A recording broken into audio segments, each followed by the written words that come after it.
In the last video, we explored how this cognitive function appears in the conscious mind through the hero, parent, child, and inferior functions.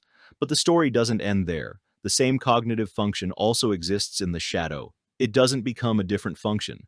It simply becomes less conscious, less trusted, and often reveals itself in very different ways. Let's take a look. Part 1.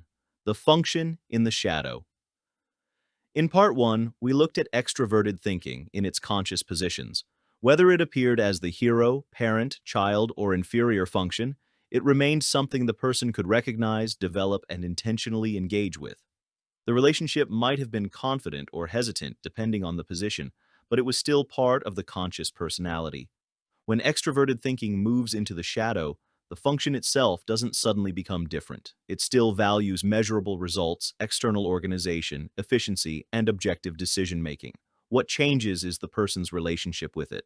It becomes less familiar, less trusted, and often feels like something that shows up on its own rather than something they deliberately choose to use. Because of that, extroverted thinking often appears most strongly during moments of pressure. When someone feels challenged, criticized, overwhelmed, or forced to solve problems outside their comfort zone, this function may suddenly step forward. Sometimes it helps. Other times it feels awkward, excessive, or strangely unlike themselves. It's almost as if they borrow a tool they rarely use. They know what it's supposed to accomplish, but they don't have the same confidence or finesse that they have with their conscious functions. They may overcorrect, hesitate, or question whether they're using it appropriately. As we move deeper into the shadow, that uncertainty changes shape. First, it becomes something the person worries about, then something they criticize, then something they struggle to understand, and finally, something that may only emerge during life's most extreme moments. Let's start with extroverted thinking as the Nemesis Function. Part 2. Nemesis Function. For INTP and ISTP, extroverted thinking occupies the Nemesis position. The Nemesis function often feels like a source of concern. It sits just outside conscious confidence, constantly asking, "What if I'm overlooking something?" With extroverted thinking, that concern often revolves around effectiveness, productivity, and whether things are being managed properly. These individuals may quietly worry that they're being seen as disorganized, inefficient, or incapable of handling practical responsibilities. Even if nobody else is questioning them, they may imagine that someone is evaluating how well they're performing. A simple comment like, "Are you almost finished?" might be interpreted as hidden criticism about their competence. This doesn't necessarily make them more organized. Instead, it often makes them more alert to situations where organization matters. They may double-check instructions, revisit decisions they have already made, or spend extra time making sure they haven't forgotten an important detail. Because Nemesis functions are defensive, extroverted thinking can also become suspicious of external systems and authority. If someone insists that there's only one correct process, the person may wonder whether that process is actually the best one or whether people are simply following rules without thinking. They're not automatically rejecting structure. They're questioning whether the structure truly accomplishes its intended goal. Imagine someone assembling furniture with a friend. The friend immediately reaches for the instruction manual, while the person with Nemesis extroverted thinking wants to understand how the pieces naturally fit together first. But at the same time, they're quietly wondering if ignoring the instructions will create a bigger problem later. They're caught between trusting their own reasoning and worrying that an established method might actually be safer. This tension can also appear in leadership situations. They may hesitate to take charge because they worry about making inefficient decisions or managing people poorly. Yet if nobody else steps up, they often become surprisingly capable of organizing the situation because necessity forces the function into action. Over time, developing trust in extroverted thinking means recognizing that efficiency doesn't require perfection. Systems can be adjusted, plans can be improved. Making practical decisions doesn't require absolute certainty before taking action. As the shadow moves deeper, however, extroverted thinking no longer feels merely worrying. It becomes something far more judgmental. Part 3. Critic Function. For ENTP and ESTP, extroverted thinking occupies the critic position. The critic function has an incredibly sharp eye for flaws, but that sharpness often points inward just as much as outward. With extroverted thinking, it becomes difficult to ignore inefficiency, wasted effort, or poorly designed systems. When looking inward, this can sound like an internal voice saying, "You should have handled that better. You wasted time. Your process wasn't good enough." Even after completing a successful project, They may focus on everything that could have been optimized instead of appreciating what actually went well. That same critical lens easily extends to other people. They may become impatient with unnecessary meetings, confusing instructions, or coworkers who seem to complicate simple tasks. It's rarely just about disliking inconvenience. Instead, inefficient systems genuinely stand out to them in a way that's difficult to ignore. The challenge is that critic functions often expect a level of consistency that's difficult for real people to achieve.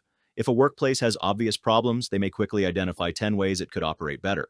While many of those observations might be accurate, expressing them constantly can make them sound harsher than intended. Perfectionism often hides underneath this criticism. They may delay finishing a project because they keep finding better ways to organize it. Ironically, the pursuit of maximum efficiency can sometimes become inefficient itself. Imagine planning a family vacation.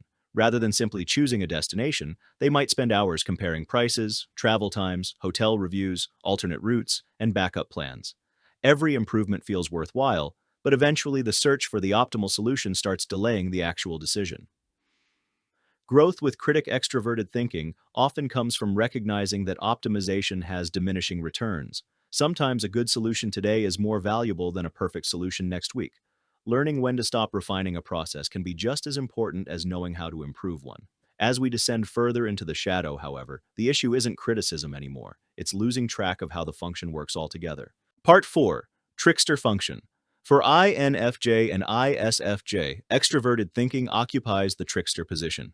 The trickster function represents a blind spot. It isn't simply weak or underdeveloped. It's an area where misunderstandings naturally occur because the person often doesn't realize they're missing important information. With extroverted thinking, that blind spot often involves objective systems, measurable standards, and practical execution. Someone may have an excellent vision of what should happen while underestimating the logistical steps needed to make it happen. They may assume everyone shares the same understanding without clearly communicating expectations. Later, when things don't go as planned, they're genuinely surprised because what seemed obvious in their mind wasn't obvious to everyone else. Mixed signals are common here. They might ask for feedback but become confused when people focus on measurable outcomes instead of personal intentions. Or they may believe they've given very clear instructions when, in reality, they've only explained the goal rather than the practical process. Imagine organizing a community event. They have a clear picture of the atmosphere they want to create and how everyone should feel, but they accidentally overlook practical details like scheduling volunteers, confirming equipment, or assigning responsibilities. None of those tasks seemed especially difficult, yet somehow they became the biggest obstacles. This can also create misunderstandings during disagreements. Someone using strong extroverted thinking might focus entirely on facts, evidence, timelines, and measurable results. The person with trickster extroverted thinking may feel like the conversation has become strangely mechanical, while the other person feels they're simply discussing objective reality. Both sides leave thinking the other completely missed the point. Because it's a blind spot, people often don't notice the pattern until someone points it out repeatedly. Once they become aware of it, however, they can intentionally build habits that compensate for what doesn't come naturally. Checklists, written plans, and objective milestones become valuable not because the function suddenly becomes conscious, but because external tools help bridge the gap. The deepest part of the shadow, however, isn't about misunderstanding the function. It's about what happens when it erupts after being buried for a very long time. Part 5. Demon Function. For ENFJ and ESFJ, extroverted thinking occupies the demon position. The demon function often remains almost invisible during everyday life. A person may go years without consciously relying on it because their preferred ways of navigating the world usually work well enough. Most of the time, this part of the personality stays quiet. Under extreme psychological pressure, however, something changes. If someone feels completely cornered, repeatedly betrayed, or pushed beyond their emotional limits, extroverted thinking may suddenly emerge with surprising intensity. Instead of carefully balancing people's needs, they may become coldly focused on results. Feelings that normally receive tremendous attention are temporarily pushed aside as they concentrate on solving the problem as quickly and decisively as possible. To people who know them well, this shift can feel startling. Someone who normally prioritizes harmony may suddenly become blunt, uncompromising, and entirely focused on what works. Conversations become less about understanding and more about implementation. Efficiency replaces diplomacy. In its most destructive form, this can become excessively controlling. They may begin treating relationships like problems to solve rather than connections to nurture. Frustration can lead them to issue commands instead of invitations, dismiss emotional concerns as distractions, or believe that achieving the objective justifies an unusually harsh approach. Fortunately, demon functions are not permanent states. They usually appear during exceptional circumstances rather than ordinary life. As the immediate crisis passes, the person's more familiar way of engaging with the world gradually returns. Perhaps more importantly, self-awareness changes the relationship with the demon function.